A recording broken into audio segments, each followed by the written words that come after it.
The Antiques Roadshow. Hi, I'm Mark Wahlberg in Jacksonville, Florida. Did you know that 100 years ago, Jacksonville was a movie-making hub with over 30 silent film studios operating during its peak? Today, you can listen to the history of some fantastic finds as our TV crew rolls tape on Florida's treasures. I got it from my grandparents. My grandpa, after World War II, had the good fortune of working on Wall Street. He was a broker. From being a little girl, I always remember it being there. Approximately 7 years ago, it became mine. He always said it was from the 1800s. It was a Thomas Edison ticker tape. And other than that, I don't know very much about it. The Western Union Telegraph Company worked with Thomas Edison.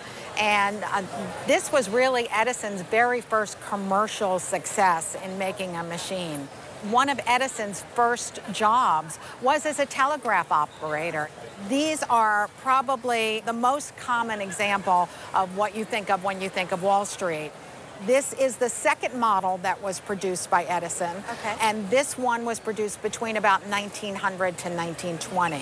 One of the interesting ways this got its name, ticker tape, is because of the ticker, ticker, ticker sound that the tape made when it came out. What makes yours really special is that almost always you only see the top of the ticker tape. You never see the pedestal. Most of them that come up for auction are just the top piece. Sure. For the ticker tape machine, $8,000 to $10,000 at auction. Oh my God. But wow. of course, you have the pedestal. For this particular package, it would bring between $15,000 and $20,000. Oh my Lord. That's crazy. I can't even believe it. That's crazy. But it's priceless to me. Just reminds me of my grandpa and, you know, all the stories he used to tell about work and everything.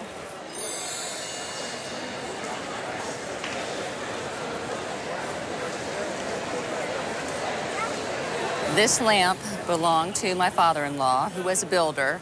He furnished his homes, his model homes, with Nakashima furniture. He loved George Nakashima for the free form. After that, he put the furniture in his house, and it's been there ever since. That's interesting. I've never heard of a model house that had Nakashima furniture in it. It was more typical that you would take furniture from a production house like Herman Miller that would be highly produced furniture to go in a model home. Nakashima furniture in a model home must have been a very clever marketing tool to sell the houses that he was developing. Well, George Nakashima actually came down and did a photo shoot with him, so that was a large draw as well. It was good marketing. These are typically made of a walnut root that Nakashima would pick out and create and send off, sometimes with a drawing, but it was really his own choice, and it was rare that a client would have a great deal of input in it. And what I particularly like is all of your letters and documentation on this particular lamp. You have some really beautiful drawings for an English walnut root, which Mr. Nakashima suggested to your father-in-law. Your father-in-law then wrote back saying, because I have another one in black walnut, I'd rather wait until you have some black walnut. And then George wrote again with another drawing saying he found a walnut root, and again, he drew a picture of it saying it's going to look something like this. Would this be okay? And then, of course, your father said, that sounds great, let's go forward. So it was an awful lot to go through for a simple lamp base, but it shows a little bit about how dedicated Mr. Nakashima was, and your father-in-law was, to George Nakashima's aesthetic. Many times, Mr. Nakashima sent a carbon copy of his drawings and a carbon copy of his letters. He kept the originals, but these are pencil on paper, so these are original drawings by Mr. Nakashima. In that context, if you put this together with the lamp, if it was sold, I think it would set a record price for this model. A number of these style lamps come up on the marketplace, but this one is particularly nice. Highly figured root wood with lots of cracks and lots of crevices, lots of free edges, lots of cuts. This was something that was created by a master woodworker. The way the stem of the lamp comes through this very thin, elegant piece of the root here, and you can see it peeking through, is an artist's touch that you don't see in most examples. The other thing it has going for it is spectacular condition. The walnut root, the black walnut sides, the holly, and this very fragile fiberglass shade is all in spectacular condition. Have you ever thought about how much this might be worth? The collection was appraised, but not this individual piece. How much was the entire collection appraised for? 63 pieces, $380,000, approximately. If you had to guess, what do you think something like this would be? $1,500. $1,500? That's a substantial amount more than what it sold for in 1978. There's an original receipt here that says that this lamp sold for $245 in 1978. In today's market, an average example sells for between $6,000 to $8,000. Oh my gosh. This is far better than an average example. I would estimate it at $8,000 to $10,000 at auction. And I think the high end of that estimate is a very easy number for me to imagine it selling for.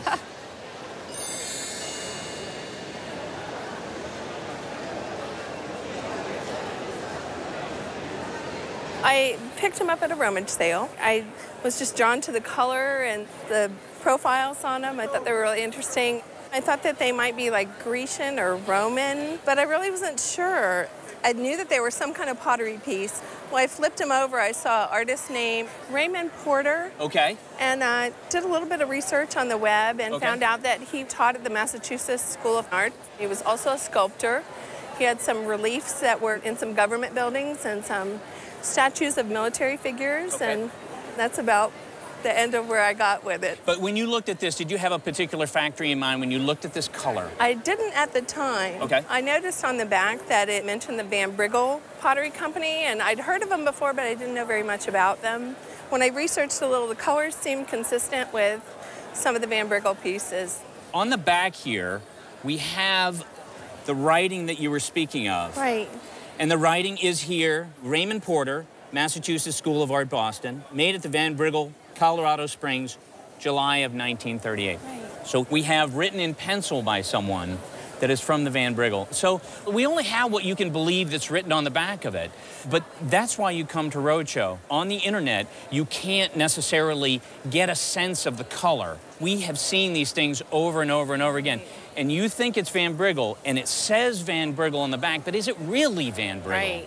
Well, I can tell you that you're absolutely right. Okay. Which is good. Yay! And you also have down here Raymond Porter, SC, which essentially means sculptor. Okay. And dated 1938. They are a very nice pair of plaques. They actually have a signature down on the bottom here too, RP. Raymond Porter did a lot of work around the turn of the century and did Native Americans in an arts and crafts style. Okay. And I find it really interesting that his style evolves. These are pure Art Deco, and they are still American Indians, but they have been turned into these very angular, bold, sculptural figures. How much did you pay for these? I paid 50 cents each for them, so a whopping $1 for the pair. I'm happy to tell you that in today's market, at auction, they would probably bring $800 or $1,000 a piece. Yeah, a piece? A piece. Get out. No. Yay! What great news. Thank you so much.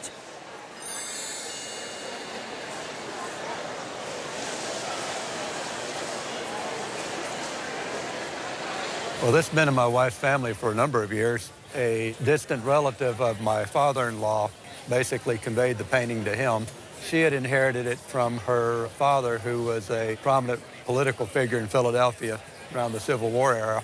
Family history has it that he brought this painting back from Europe in 1867. In 1979, my father-in-law sent photographs of the painting to a gentleman at the Fogg Museum at Harvard, who responded with an opinion that it was by Naldini, which, from looking at the internet, may be appropriate for this painting because his first name was John the Baptist. They indicated if it was what it was portrayed to be, it would probably be worth about $10,000 to $12,000. Now, the subject of the painting is Madonna and Child and the infant John the Baptist. Now, it's an Italian painting of the 16th century. The concept that might be attributed to Naldini seems interesting.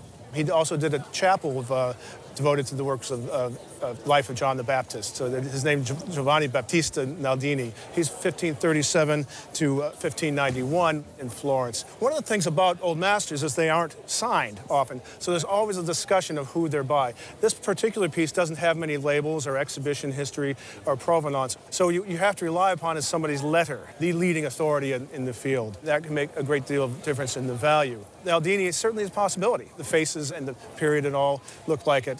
If we were to auction it, we would probably, at this point, say attributed to Naldini.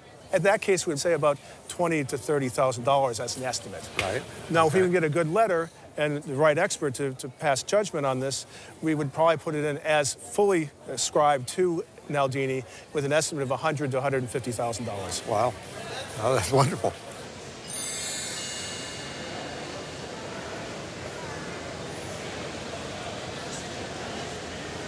There are 12 artist prints and 12 essays by renowned French authorities about the painters. The person who was selling it approached a friend. The friend wasn't interested. I got a chance. Everything's signed. I really thought it was something to obtain. I bought it roughly 20 years ago, and I paid $5,000 for it. Okay. Well, it's a really terrific example of a post-war portfolio book of art illustration published in 1950. Okay. The editor, Robert Ray, was a professor in Paris, very well-respected art historian. And he was able to assemble an incredible group of artists after the war. As we have here, Picasso, and here Chagall, to produce a series of limited edition prints for this publication, to have essays written by important writers. There are wood engravings that are enhanced with pochoir coloring on top. And each plate is signed by the artist and by Robert Ray himself. There are also plates by Matisse, by Vlaminck, by Autrio. Out of the 12, 10 of them are pretty major people. The great thing about seeing this book is a lot of these editions were broken up over the years. Oh. Sometimes you see these prints for sale on their own. You have a complete set. We have seen them in recent years at auction, not frequently, because there's only 150 that were originally made. And they typically have an estimate of $20,000 to $30,000. Oh, my goodness gracious. This example could go for somewhat more because it's in such great condition. The clock has been in my family for about 65 years. My dad purchased it in Chicago back in 1948. And the art dealer that Dad bought the clock from, he was in Peking back in 1931. And he came across this jade, and the quality was exceptional. So we ordered special clocks to be commissioned at the Switzerland Clock Factory. My dad used to look at it and used to say, I don't know how much it's worth, but don't sell it cheap. Most of the jade, the Chinese carvings that we deal with that are out of jade or other hard stones, were things that were commissioned and made from a much earlier period of time. But it's extraordinarily unusual to see something that was commissioned specifically for a particular purpose, in this case, a clock. In many senses, this type of clock is a 20th century kind of idea. We have had timepieces for many, many years, but this particular clock is a combination not only of a utilitarian object that's designed to tell us what time it is, but it's also a fashion statement. So it's incorporating designs, and the overall shape emphasizes the period of time in which it was made, which is during the first quarter to first half of the 20th century, which we refer to broadly as the Art Deco or Modernism period. From the dealer, which was a company named Benzabad, is a very well-known Asian art, Chinese art dealer in Chicago who handled terrific items. The bright green color is very distinct from the darker, murkier colors that you get for what we call dark green jade that was used for carvings. In 1931, he procures it, but he doesn't get anything done until the late 40s. And the reason for that is their intervention of all kinds of political problems that made it impossible to do so. So you can understand this brief window of time, actually, that he was able to get it manufactured and brought out of China before the government changed again in 1950. And the color of the jade's terrific. It incorporates flowering vines. These are prunus, which is a traditional kind of decoration in Asia. And then these pairs of birds, which are a little bit unusual. More often than not, you see dragon decoration. And as we turn this around, he took a different approach and decided that there was going to be this very fine engraved designs of entwined branches and bats. Again, a touch of Chinese design. I like it. My colleagues liked it. Do you have any idea what your dad paid for it? I really don't. Well, I can tell you he paid a lot because Mr. Benzabat was not shy about charging a lot. Funny enough, for many years it wasn't worth very much. But now the Chinese have a great interest in buying back things from their own culture and in buying things like this that have this kind of story. Today, I wouldn't be surprised that this would sell at auction for somewhere between $15,000 and $25,000. It wouldn't surprise me a bit. Very good.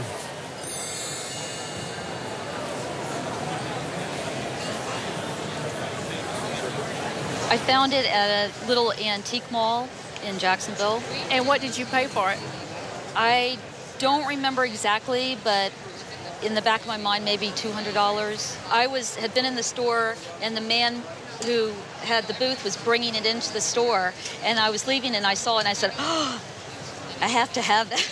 Well, I can see why you had to have it. It's really quite a stunner. I've had several people look at it today, and we believe it's American alligator.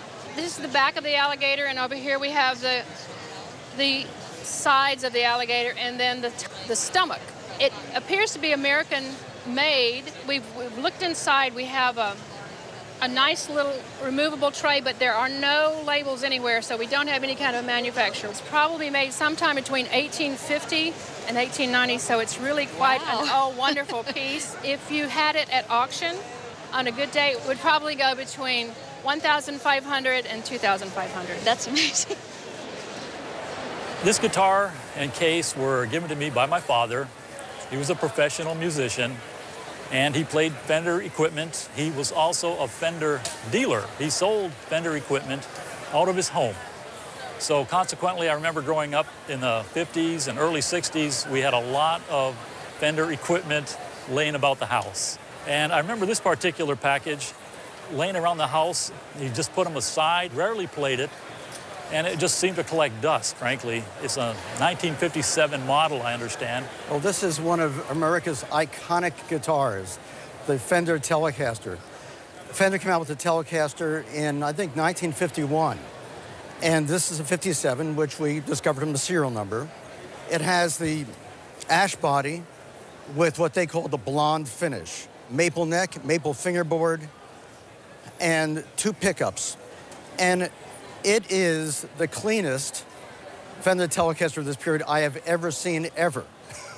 When I saw you walk in with the case and then open the case, I thought this was a reissue Telecaster. Really? Until I started looking at the handle and going, that's an original handle. And, oh, there's an original label. Wow. I did see a little bit of fret wear, just a little bit, and just a tiny little bit of wear on the lacquer on the fingerboard. But beyond that, it is, I guess you'd probably want to call it near mint.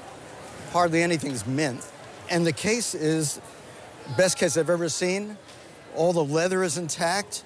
The strap is the original Fender strap, and it's supple. They're usually all cracked up. The earlier ones had black pick guards, and this one has the white guard, which you'll see starting in '54. The guitar, I'm going to turn it around, as you can see, is basically perfect. There's the serial number. It has the original hang tag, the original brochure for the Fender Telecaster from that year. It's an incredible outfit. Would you be surprised to know that the retail value was close to $25,000? Yeah, I'd be surprised. Really.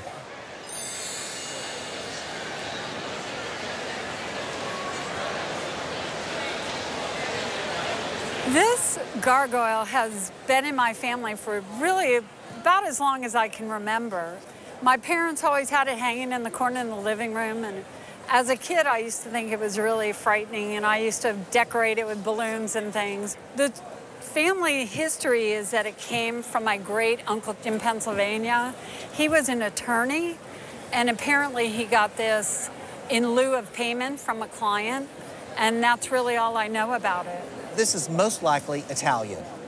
There were many, many different Italian pottery manufacturers, and a lot of them used curious marks which are hard to trace or to identify. But this has a letter N as part of the mark, and that might refer to Naples. But really, we looked at the modeling of the clay, which is very free and very loose. We looked at the colors, and the glaze, and also the application of gold on it. And that's very typical of a lot of Italian pottery. Now, you said you haven't used it in a long time. No, I haven't. And this is actually quite filthy. It's really dirty. So if you carefully clean it with a cotton swab and some water, it would really clean up, and the colors would be a lot brighter. Right. Now, this would be a part of the Renaissance revival movement, which was very popular in the last half of the 19th century in Europe. Okay. In the Renaissance, they used a lot of gargoyles and monsters and other creepy critters as a part of decoration. There was a revival of interest in that, so a lot of furniture, painting, ceramics were made kind of in imitation of Renaissance style, and this is an example of that. Would this have been made for somebody's home? Yes, I think so. Okay. And there probably was at one time a pair. Another interesting feature of this was made to be hung high. And we have it hung much lower than what's supposed to. If we had this hung up way high, we would be looking up at this monster peering down at us. Right. That's where my parents had it. Sure. And it might even be a copy of some gargoyles in a cathedral in Italy or something like that, possibly. That's what I wonder. You don't know. But it is really a terrific piece. It's hard to put a price on it because I've never seen one. Never seen anything like it, but my guess is a retail price would probably be at least $2,000 or $3,000. Oh, okay. Yeah. That's wonderful. It looks like something that should be in a Gothic castle, doesn't it? Yes, it does. Yeah. Yes. Next time I buy a castle. Yeah, you can build a whole house around it. Exactly. Yeah.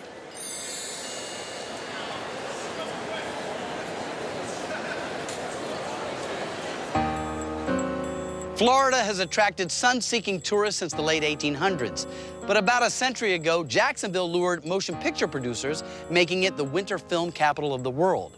This is the site of a former movie company, Norman Studios, which is now a place dedicated to preserving the legacy of this area's silent film industry.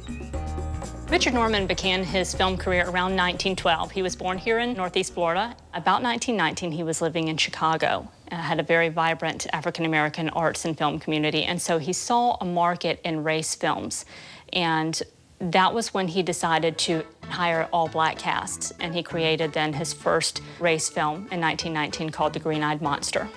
Race films, as they were called between about 1915 and 1950, were films that starred black actors playing both the bad guys and the good guys. Most mainstream films back then, African-American characters were cast in a very negative light. These films helped turn that around. He made The Green-Eyed Monster here in Jacksonville, and he went on to make two more films here in town. One was The Flying Ace and one was Regeneration. So are any of the Norman films in existence today? To our knowledge, the only film of Mr. Norman's that still exists is The Flying Ace. So where was the last time the Green-Eyed Monster reels were actually seen? Well, Mr. Norman had about a half a dozen copies of that film. Some of them may have been left at the movie houses where they played. Back in the late 70s, early 80s, there was an auction here of a lot of his assets. Also, sometime in the early 80s, a refrigerated truck apparently pulled up and boxes of reels were loaded in. So that may have been sold to whomever owned that truck. So we don't know. We really don't know.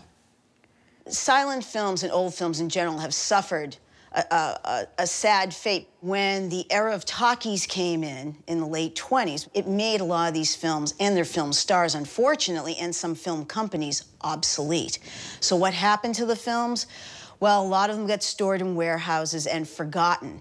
And the early films were made with what they call 35mm nitrate film, which, as we found out over the years, unfortunately, is highly flammable and can actually spontaneously combust. It's been estimated anywhere between 25% and 90% of silent films have been destroyed. What is the market for silent films today? The collector market is a relatively narrow market and very secretive. There are very few sales at auction. I think the last major auction that took place for films was in 1999. The largest market, in my opinion, is the archival market, and that is the Museum of Modern Art, UCLA, American Film Institute, Library of Congress, and other university repositories, because these are the places that have the resources and the archivists to properly preserve and restore these prints and also store them. How do race films compare as far as value goes? The vast majority of the silent film market, several $100s to several thousand. But given the African-American crossover, in my opinion, it's worth substantially more.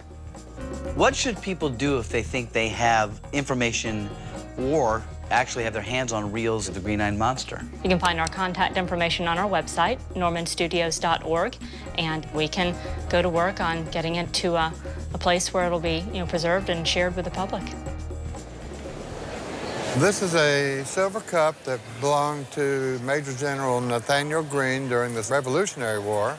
It was a gift from his good friend Lafayette, and it's been in the family. He was my great, great, great, great grandfather. The story is fantastic, that it's been passed down through the family. There's a direct line of descendants from the original gift to you.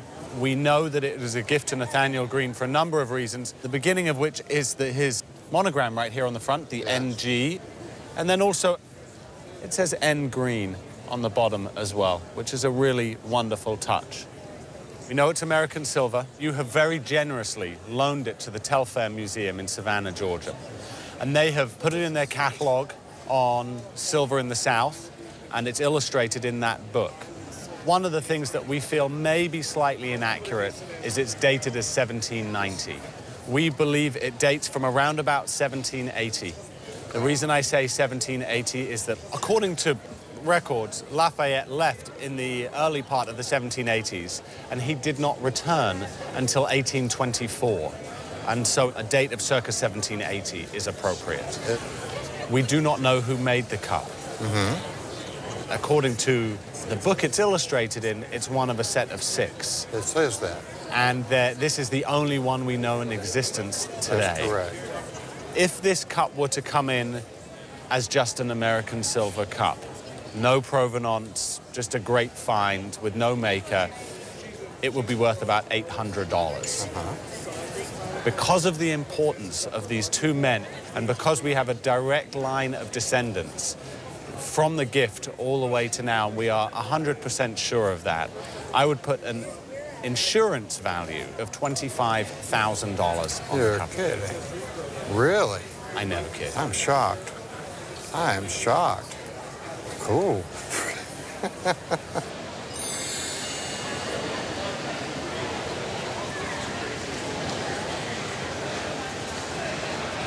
It came to me from my grandmother. I assume that she got it from her father, who was a state senator in the state of Florida, and probably used it for research when he was putting through the Confederate Veterans Pension Fund for the state of Florida. When she moved out of her house, she threw it over on the floor to me and said, if you want this, you're welcome to it, and if you don't, just toss it in the trash. Well, first of all, this is from Monticello, Florida, and it runs from 1862 right up through 1865. Now, were there any battles that you read through? Yes, there were different battles that were in it, but everything in it showed up late. It was like it took a week or so for the information to get from wherever it was back to the newspaper office. This is a Confederate newspaper. Now, there are many, many Union newspapers from the Civil War period. They're actually not that rare, but the Confederate papers are a lot rarer. And one of the reasons for that is, especially as the war went on, one of the problems the Confederacy had was they ran out of supplies. They ran out of everything, and thus the papers, less and less and less copies were printed. Another thing about it is, when you read a Union newspaper and you see a battle listed, it's from the Union perspective. Whereas usually when you read it from the Confederate perspective, you almost think you're looking at a whole different war. Right. Also, one of the great things about reading newspapers from the time is that you really sort of get a sense of how the people were getting their news, and it comes to life. And here we have one particular paper dated April 29th, 1865. Tell me about that one. Well, this one has the details of the assassination of Abraham Lincoln. Whoever compiled this binder thought enough to save 2 copies of that paper. So there are actually 2 copies of that date, and the date is late. Lincoln was assassinated on April the 14th. It took time to travel, for the news to get done, for them to write it up. Also, Lincoln wasn't the most popular person necessarily Not in Florida. the South, especially. Especially not in the South. There are a couple of ways of looking at the value of this. If you sold it in a retail shop, a very, very conservative estimate would be $4,000 to $6,000 for the volume. Another way you can look at it is each individual paper could be sold separately. Sometimes those can sell for $100, $150 a piece. So if you look at it that way, it can add tremendous value to it, but it's also an awful lot more work to sell individual items.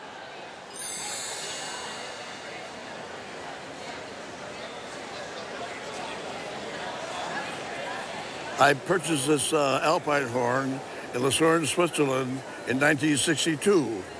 I was on a junket in Europe. I ran into Franz Hug, the gentleman who was playing accordion in this picture. He said, "You're from Minnesota, aren't you?" I said, "Yes."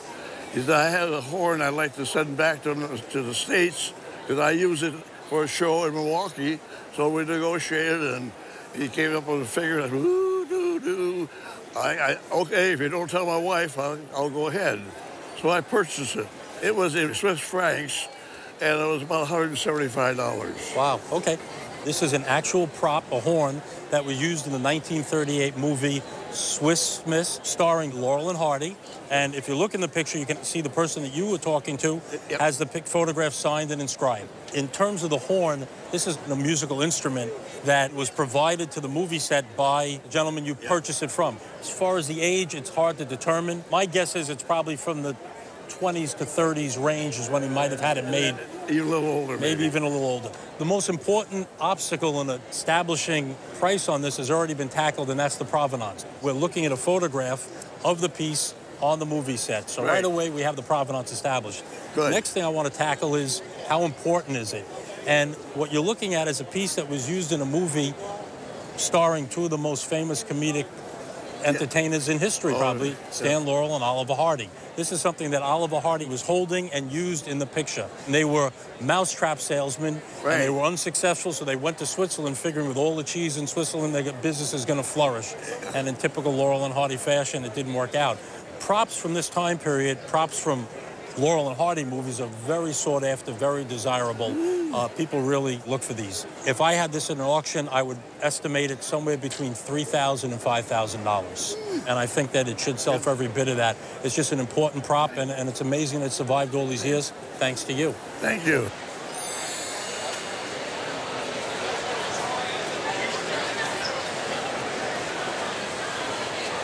That's my great-grandmother. She's wearing this pearl necklace here that's been passed down through the family. It's meant a lot. All of us have worn it in our weddings. Here we have a graduated pearl necklace. The largest one down the bottom is 6.5 millimeters, about a 1/4 inch. And they graduate to the back to about 3.5 millimeters. Now, there are different kinds of pearls. There's imitation pearls, there's culture pearls. You do have Chinese freshwater pearls today, but this is the real deal. These are what we call natural oriental pearls. They come out of the ocean. Man had nothing to do with the formation of them.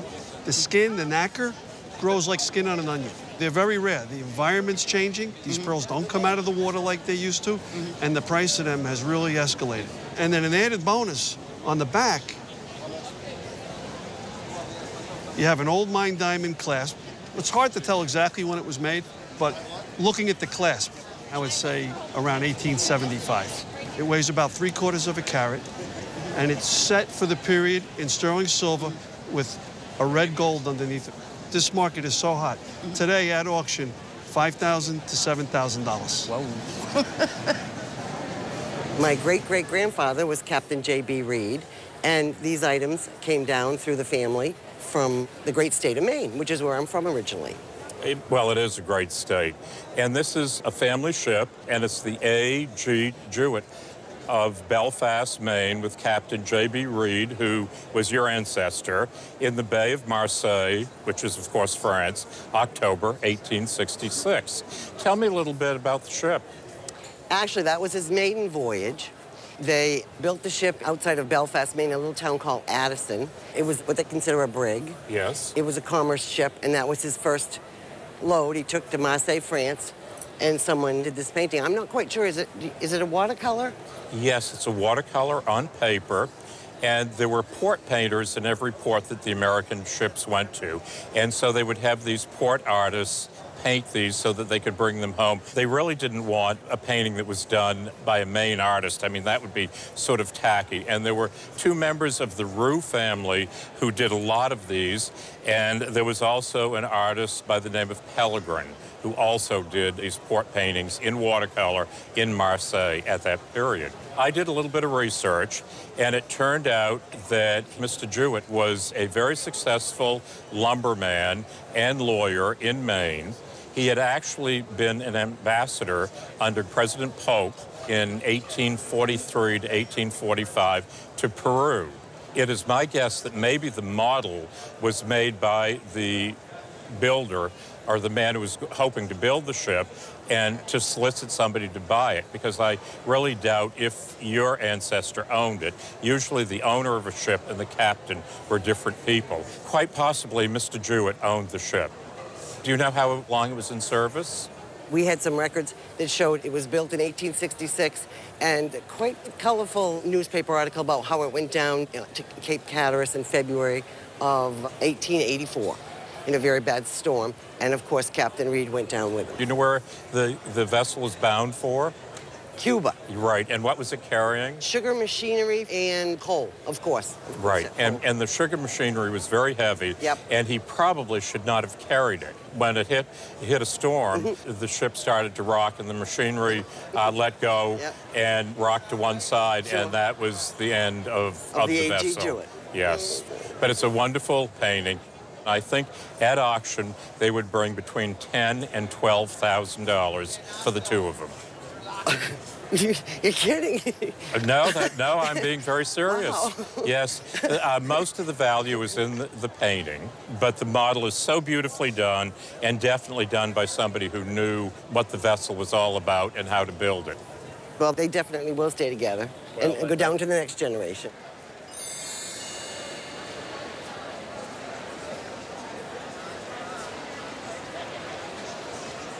This was a family piece. Okay. And it's been passed down. How long have you owned it? 50 years is all I can go back. When we appraise something, the first thing we try to do is look at proportion and design and try to regionalize it. Okay. And everything I'm seeing here, which is the bonnet top, these carved fans on the upper and lower drawers, the veneer on the front of the drawers, which is crotch-figured mahogany, these finials, and then the cabriole legs on the base with these little pad feet. All of those are characteristics of Boston, Salem, Massachusetts around 1760. If you look at this from a design point of view, the bonnet is a little bit lowered. It's compressed. Okay. When these master craftsmen in Boston made a piece, they made a piece very vertical and it just flew up in the top. Okay. Another thing we have here is in terms of the width. The width is not, it's not narrow enough. Not proportional. This piece proportionally is a little bit too wide. It should be more vertical. Okay. As we look a little bit closer, in the 18th century, we wouldn't have seen rosettes on the top of the bonnet. Okay. The bonnet would finish in a very simple, angular terminus. Okay. One of the factors to evaluate a piece of furniture is looking at wear. And I don't see any splits or breaks on the edges of these lips. This fan is carved in a way that's not as well articulated as they would in the 18th century. These are a little bit, if I may say, crude.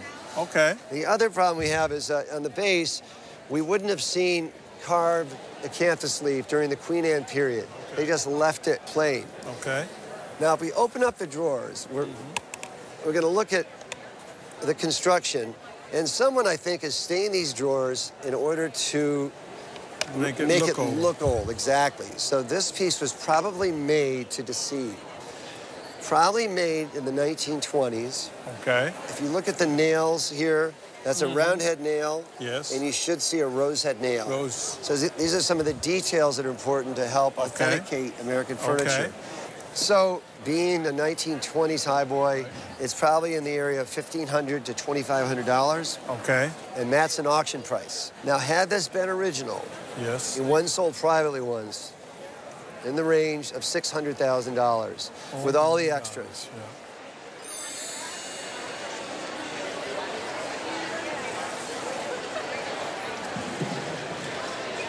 Probably about 30 years ago, there was a flea market they used to have in Miami Beach at the convention center. I would go regularly, and it was a booth. It was in a box buried, and I kind of found it, opened it up, and I was like, oh my God, this is the most beautiful thing I've ever seen. And it's been hanging on my wall ever since. What'd you pay for it? About $100. And do you have any idea where it's from? I started more recently doing a little research. I thought it was like around from Afghanistan or that region, and maybe early 1900s, late 1800s. Well, it's a very fine embroidery done by the Lakai tribe from Uzbekistan. They were done as dowry pieces, and depending on how well-to-do the bride was, would reflect how many pieces that she would have in her dowry. At the most, there would be 3 or 4. And after they were completed, they were hung on the wall of their yurt as part of their decoration. The name of this piece is called an ilgich. The translation is container or pouch. So it would have been a bag at one point, even though they would just hang it on the wall. One of the things that helps to show the age of a piece is the backing material. And if you look at the back of this piece, you can see it has this Russian cotton fabric that has a certain amount of age. It's consistent with what the age is of the piece, which is around 1900. People travel to Uzbekistan now that Russia is open, and they see many things like this in the marketplace for just a few $100s. And it's important to differentiate between the pieces that are older, that have collectible value, and the ones that are just mass tourist trade that are still being made. It has a wonderful size to it and a wonderful large-scale motif. The later ones are busier and they have much brighter colors. The colors in this are a mixture of synthetic dyes and natural. The purple is a synthetic dye that has slightly faded. But because of the size and the quality of the stitching, which is very fine, the piece would still bring about $1,500 really in the marketplace on a retail level. The first time that my wife saw it, she was on the board of directors of an elderly ladies' retirement facility. And if the women had some money, then they would charge them. If they didn't have any money, they could bring all of their possessions over there and the facility would take care of them. They would be on display, but then they started to do some remodeling, and the the antiques, were disappearing. Oh. So they decided the valuable stuff, let's sell it, and we'll work from there. They had 2 appraisers coming in, and both of them independently said, well, I'll give you $1,000 for it. My wife said, if they'll do that, it must be at least that. I'll pay the $1,000 and give it to me. The whole thing was rigged like this, and this chip there was on it, but it had been repaired just like that. I was always going to get a new one for, and it's very hard to find that kind of a thing. Oh, that's the case. What you have here is a French industrial clock. During the latter part of the 19th century, this type of clock, I can't say it was popular because the numbers that we see of them are small. Mm-hmm. They were sort of showcasing new technologies at the time. You hardly can tell it's a clock. I know. Here's the clock portion right here. Yeah, that's it. This particular clock is the battleship. In the industrial period on this clock, you have the time dial with the minute and hour hands. You have the barometer, thermometer, and on the reverse side, in addition to Celsius, it says Fahrenheit. But probably the neatest part is it's animated. These turrets, as the clock is running, will turn around in addition to the propeller. This rotating turret was a new innovation at the time. Instead of having to turn the ship to fire, they had a rotating turret. To wind the clock, you pull the plug, insert the key over here to wind up the mechanism that's in the battleship itself. The beauty of a thing like this is that you have such crossover appeal. Not only is it a clock, but you have interest in the nautical side of it. Sure. Did you ever have it appraised after that $1,000 purchase? I went to an antique dealer. He said, I'll give you $6,500 for it. Yes. And so I said, no, I don't really think so. That was about, I'd say, 80. Oh, okay, so that's 30 years ago. Yeah. That doesn't surprise me at the time. This is an unusual model. It's just great with all the gilt work, the silver work, the Brazilian onyx base. You have the old dome, which is nice. This clock today, I would say that the retail price would probably be $45,000 to $50,000 clock. So very interesting. It's gone up a little bit. I like your words. If the dome was perfect, it may increase the value another $1,000 or $2,000. 99 out of 100 of these are broken, are gone completely. It's nice that you have it even in a cracked state.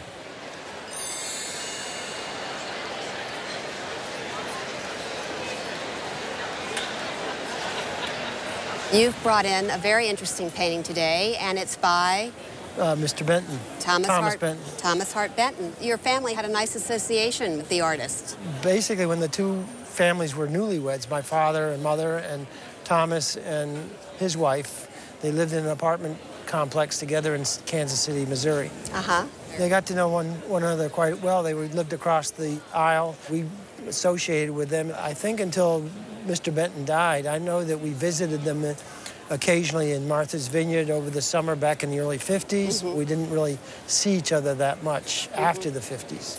What was he like? He's an interesting fellow. You know, he's very pleasant. I remember his wife better than I do him. She was a very jovial individual. And I understand he was a little bit maybe shyer or more reclusive. I think, yeah. He kind of stuck to his studio. This one was a gift from Mr. Benton. My father was walking through his studio, and Mr. Benton gave him full rein to pick an object. He picked this. My father and mother had it in the house when my wife and I got married in '68. I guess my wife asked my mother for it, and she gave it to us. So we've had it since about 1968. Most people don't realize that Benton actually lived as late as 1975 and was painting almost until that time. He was born in Missouri in the Ozarks area in 1889. Was well trained. He went to the Art Institute of Chicago and he studied in Paris. And after serving in the military, he went to New York. And he stayed in New York until about 1935 when he went back to Kansas City. Benton, of course, is one of the most prominent American artists of the 20th century, and he is considered an American regionalist or also one of the premier artists of what's called the American scene. And so he fits into the same group as Grant Wood and another artist named John Stewart Curry. But Benton is probably the best known of the group. He was in the earlier days known mostly in the 30s, 40s, 50s in painting scenes, like scenes of farmland in Missouri or out west. And he also painted in the South. He painted a lot in Martha's Vineyard. He did do a lot of still lifes, and he did do a few abstractions as well. And many of his early abstractions, which were done in the 1920s, were actually, I think, destroyed in a fire. Well, I don't know when this was exactly done. Right. I was probably about 10 years old so it had to be early 50s when we got it. He called it a study. It's very reminiscent of a lot of his still lifes. Now, of course, the still lifes are more representational with flowers and sometimes fruit, but they're very colorful and they're usually done in an upward thrust like you see here. This one is very abstract, almost surreal or futuristic in its presentation, and the colors are just absolutely stunning. And in the 40s and 50s, he really was a master at using this brilliant palette. So in terms of dating it, it's not for sure, but I would judge it probably was done around the time that your parents got it. I just remember my father picking it out he's saying something to the effect that, you really want that? And my father absolutely insisted, and he signed it and gave it to him. No, that's great. And of course, we see the signature right here, Benton. The painting is done on tin. The tin is a bit thinner and larger than what we normally see. He also enjoyed the texture of tin because it's very smooth, and then he could build up the surface. And you can see in this painting how nice the impasto or the brushwork is. It's really built up, and it has quite a lot of dimension, which makes it somewhat sculptural. Did you have the frame made, or? When we got it, it was just a piece of tin. I mean, it was the painting, and that's the way my parents had it. My wife had it framed. It's only been framed for about 20 years. Oh, my goodness. Well, how did your parents display it? They really didn't. Oh, they didn't. I think that if this were in a gallery, it could be sold in the range of $125,000. Okay. Wow. I have to tell you, maybe I got to get a couch here. But wow, that's very interesting.